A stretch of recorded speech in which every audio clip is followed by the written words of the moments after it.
Hi అండి, రైతన్నలకు నమస్కారం. Welcome back to our channel. రైతన్నలకు ఎవరికైతే రైతు బంధు పడని వాళ్ళు ఉన్నారో మీకు ఈరోజైతే మన కాంగ్రెస్ ప్రభుత్వం మీ ఖాతాలో అనేది డబ్బులు జమ చేస్తున్నారు. అలాగే చాలామంది రైతులు మాకు 1-2 ఎకరాలు ఉన్నా సరే మాకు ఇంతవరకు రైతు బంధు డబ్బులు పడలే అని కామెంట్స్ అయితే చేస్తున్నారు. మన కాంగ్రెస్ ప్రభుత్వం జనవరి 26 తారీఖు నుంచి మార్చి 1వ తారీఖు వరకు 10 జిల్లాల్లో ఉన్న రైతులకు మాత్రమే తమ ఖాతాలో అనేది డబ్బులు జమ చేశారు. కాబట్టి ఈ రోజు నుంచి మిగతా 13 జిల్లాల్లో ఉన్న రైతన్నలకు ఈ రోజు నుంచి తమ ఖాతాలో అనేది రైతు బంధు డబ్బులు అనేది వేస్తున్నారు. మన ముఖ్యమంత్రి రేవంత్ రెడ్డి గారు జనవరి 26 తారీఖు నుంచి మొన్న మార్చి 1వ తారీఖు వరకు ఎవరికైతే రైతులకి 1 నుంచి 5 ఎకరాల లోపు ఉన్నవారికి మాత్రమే తమ ఖాతాలో అనేది డబ్బులు వేశారు. కానీ ఇప్పుడు రైతన్నలకు 10 నుంచి 20 ఎకరాల లోపు ఉన్నవారికి ఈ నెల ఆఖరి లోపు రైతు బంధు డబ్బులు జమ చేస్తామని మన కాంగ్రెస్ ప్రభుత్వం అయితే చెప్పడం జరిగింది. అలాగే చాలామంది రైతులు మా మొబైల్కి SMS రానందువల్ల మాకు రైతు బంధు డబ్బులు పడట్లేదని ఇలా చాలామంది అయితే అనుకుంటున్నారు.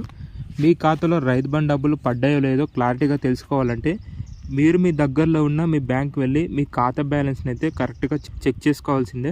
అలాగే మన ముఖ్యమంత్రి రేవంత్ రెడ్డి గారు రైతన్నలకైతే ఒక శుభవార్త తీసుకొని వచ్చారు.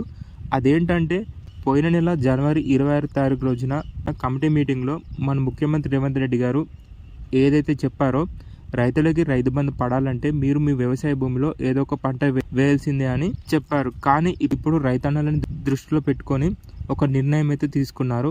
అదేంటంటే రైతులు మీరు వ్యవసాయం చేయకపోయినా మీ ఖాతాలో రైతు బంధు అనేది వేస్తామని ఈ శుభవార్త అయితే ఫిబ్రవరి 15 తారీఖు రోజున మన కాంగ్రెస్ ప్రభుత్వం అయితే ఈ అప్డేట్ అనేది తీసుకురావడం జరిగింది.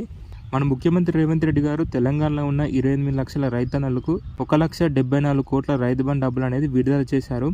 అలాగే ఆ డబ్బులు అనేది గత నెల రోజులుగా వేస్తూ వస్తున్నారు. మన కాంగ్రెస్ ప్రభుత్వం ఈ నెల ఆఖరిలోపు ఎవరికైతే రైతులకి 25 ఎకరాల లోపు ఉన్నవారికి ప్రతి ఒక్కరికి అందేలా చేస్తామని మన ముఖ్యమంత్రి రేవంత్ రెడ్డి గారు అయితే మన కమిటీ మీటింగ్లో చాలా స్పష్టంగా చెప్పారు. అలాగే రైతన్నలు ఎవరికైతే రైతు బంధు అందిన వాళ్ళు ఉన్నారో మీరు ఈ వీడియో కింద కామెంట్ సెక్షన్లో మాకు రైతు బంధు డబ్బులు పడ్డాయని కామెంట్ అయితే చేయండి. ఎందుకంటే మీరు ఇలా కామెంట్ పెట్టడం వల్ల రైతన్నలకి ఎవరికైతే రైతు బంధు పడని వాళ్ళు ఉన్నారో వారికైతే ఎన్ని జిల్లాల వరకు రైతు బంధు డబ్బులు పడ్డాయి అనేది ఒక క్లారిటీ అయితే వస్తుంది. సో ఫ్రెండ్స్, ఇలాంటి డైలీ అప్డేట్స్ కావాలి అంటే నా ఛానల్ని సబ్స్క్రైబ్ చేసుకొని నా వీడియోస్ని ఫాలో అవ్వండి.